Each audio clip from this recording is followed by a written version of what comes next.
Hoje eu vou aqui à lousa, eu gostaria de conversar com vocês sobre um tema que eu venho refletindo, que é a psicossomática na pandemia. Por que isso me chamou a atenção? É lógico, eu venho em contato contínuo com os meus colegas que estão trabalhando de forma direta nos prontos-socorros e nos hospitais, que pegam o quê?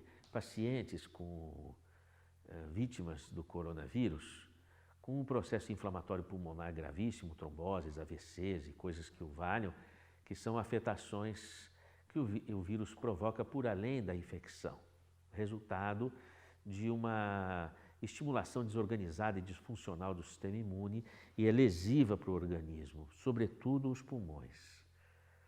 E depois há toda uma discussão, usa-se cloroquina, usa-se um medicamento antiviral, usa-se corticoide, intuba-se o paciente, qual é a concentração de oxigênio do oxímetro que valida a necessidade de assistência respiratória imediata, enfim, anticoagulante, porque provoca-se coagulações, microcoagulações, enfim, milhões de coisas. Se discute isso e essa discussão cerca o dia a dia, inclusive dos meus WhatsApps com os meus amigos e etc, etc e tal. Hoje mesmo, por exemplo, eu iniciei, além do atendimento da telemedicina, que foi uma experiência muito valiosa, porque me surpreendeu a qualidade com que a telemedicina ela pode auxiliar o paciente sem risco de contaminações, não precisando nem sair de casa, nem pegar trânsito, nem nada disso, não é? Em muitas situações é muito valorosa, tem sido comigo e os meus pacientes, e sobretudo, comecei hoje um presencial para casos que não tem jeito, que você tem que receber o paciente. Não é? Então a gente vem aquele paramentado com as máscaras, o capacete, a roupa, a luva e todo o cuidado de higienização. Foi uma experiência, mas foi rica a experiência de atender os pacientes também presencial, em condições especiais em que houve necessidade disso, quase que estou abrigando aqui uma linha de frente, vamos dizer assim, pegando pacientes com vários sintomas que necessitam de auxílio. Lógico, a clínica aqui é tranquila, não tem, um paciente não encontra com outro, sai um paciente, é feita higienização, é um espaço tranquilo, não é como ir num pronto-socorro, que corre-se o risco. Aqui a gente toma esses devidos cuidados, é o que eu estou fazendo, a gente faz o possível, não é verdade? Mas o que me surpreendeu, e é por isso que eu estou falando com você hoje de psicossomática, exatamente os inúmeros transtornos que afetam uma pessoa e que isso está bastante prevalente nas pandemias. Por quê? Porque a pessoa tem, primeiro, um medo do desconhecido, começa a acelerar o coração, começa a ter falta de ar, que não é necessariamente infecciosa, mas é uma percepção alterada pelo transtorno da ansiedade, começa a ter uma queda de energia, uma dor no corpo, começa a aparecer sintomas que a nossa mente cria e que, no fim, a gente tem que acabar procurando um médico porque vai saber como é que se faz, não é? O coração está batendo, tem que auscultar o coração, às vezes fazer o eletrocardiograma ou qualquer coisa que permita entender o processo, ou aquela falta de ar, você vê se está sibilando o pulmão, ou se não, simplesmente se é uma questão, vamos dizer assim, psicossomática, como eu estava dizendo. Não é? Se aquela perda de energia é uma queda de energia física propriamente dita, como, por exemplo, quando alguém tem uma febrícula, ou se aquilo é um quadro psicossomático. Voltamos à questão da psicossomática, não é? Então, tem acontecido muito, porque as pessoas ficam confinadas nas suas casas, nos seus apartamentos, sem perspectiva, muitas vezes, até de como vou tocar a vida, questões econômicas vêm à mente, não deixa dormir. Então, em muitos casos, eu estou precisando introduzir uma medicação para a pessoa poder relaxar, para poder dormir, senão ela não consegue pensar em encontrar uma solução. Até vim pensando hoje desses casos de dificuldade econômica. A questão é que a economia, tive raciocinando sobre isso, ela se locomove, é como, por exemplo, você virar um tabuleiro e as bolinhas escorregam para lá, vira para cá, escorregam para cá. Então, a economia, as pessoas vão se acomodando, procurando soluções, outras soluções. Então, não é momento de desespero, mas é momento de repensar caminhos.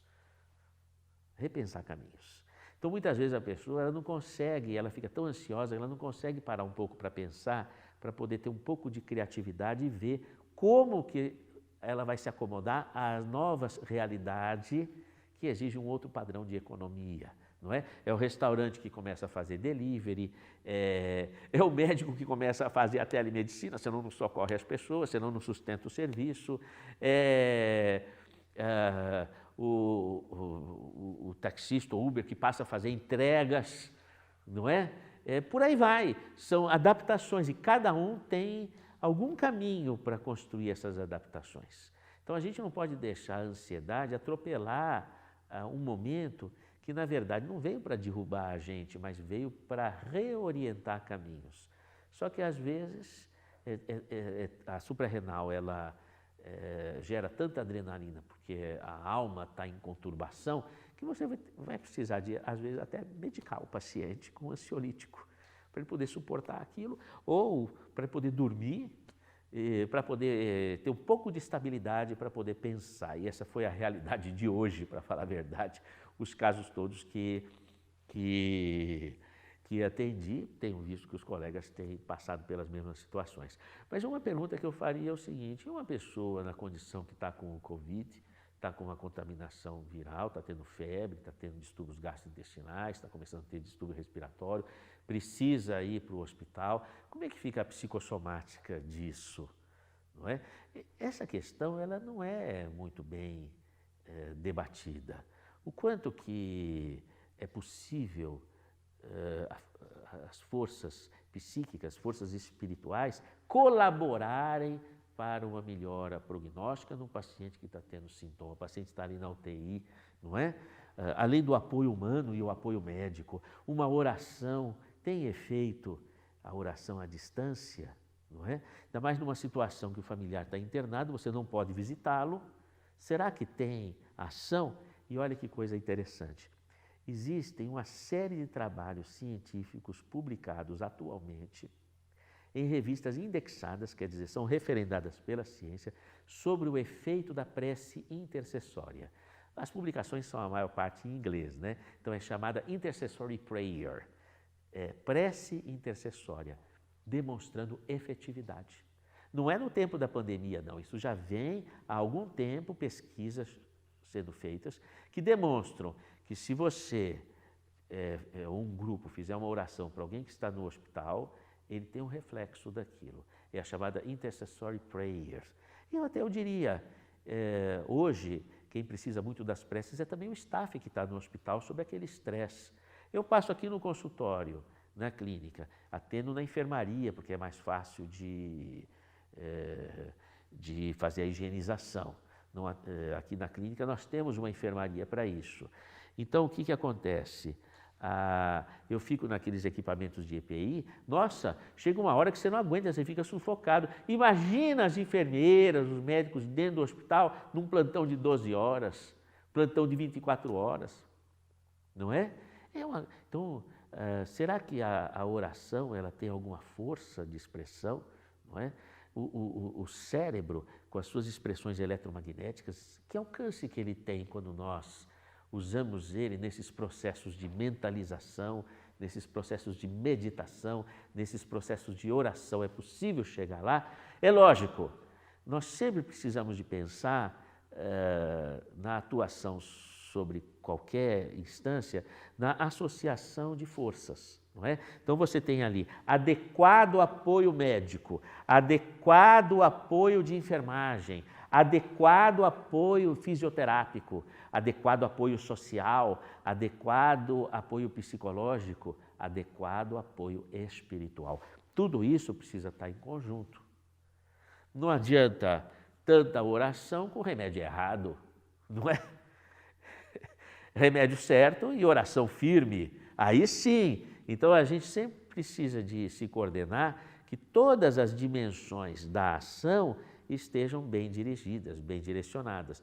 Não adianta negligenciar a necessidade da ação médica e ficar ajoelhado rezando. Agora, adianta sim você numa prece firme da sua fé e um bom auxílio médico. Opa, juntou as peças. Aí tudo começa a dar um melhor efeito. Bom, ok, a medicina tem muito a avançar nesse terreno, a nossa sociedade tem muito a avançar nesse terreno. Mas eu tenho visto em casa as pessoas estarem sofrendo, às vezes, por sensações psíquicas inomináveis, que não tem nome, ou que é difícil diagnosticar. Sensações corporais,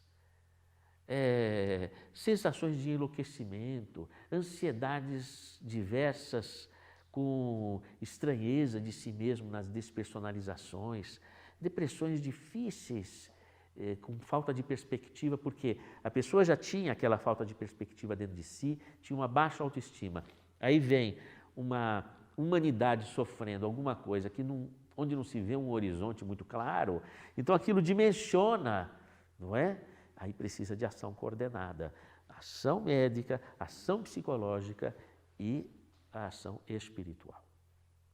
Esse momento que nós estamos aqui, o enforcement, a grande questão é discutir o quanto que as forças espirituais podem nos ajudar em toda essa psicossomática que nos afeta no dia a dia, na circunstância que nós estamos aqui da pandemia. Eu estava hoje de manhã,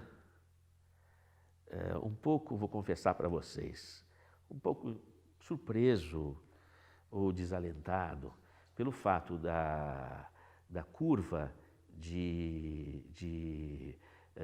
a curva estatística, né, dos casos de coronavírus aqui no Brasil, que antes estava indo para um platô e estava indo bem, aí começou a subir de novo porque esse negócio do isolamento é tão importante e de repente esqueceu-se da importância disso e aí começou a subir.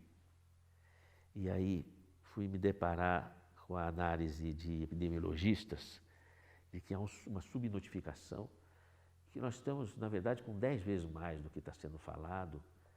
Isso é uma realidade. E aí eu pensei, meu Deus, o Brasil está avançando para o interior do Brasil, em regiões que têm pouca condição de atendimento, não é como aqui na capital. E tudo está começando. Eu falei, por Deus, quando eu pensei que estava parando, as coisas estão começando, exigindo ainda os cuidados sacrificantes que estamos fazendo em todos os sentidos, psicológico, social, econômico, enfim, caramba. E eu fiquei pensando, onde é que nós vamos parar? Aí uma força interior me fez uma pergunta, e o espiritual nisso tudo, Sérgio? E o espiritual? Eu falei, é mesmo. Aí eu pensei, eu estou muito ligado ali, e não estou dizendo que não seja importante, não é isso.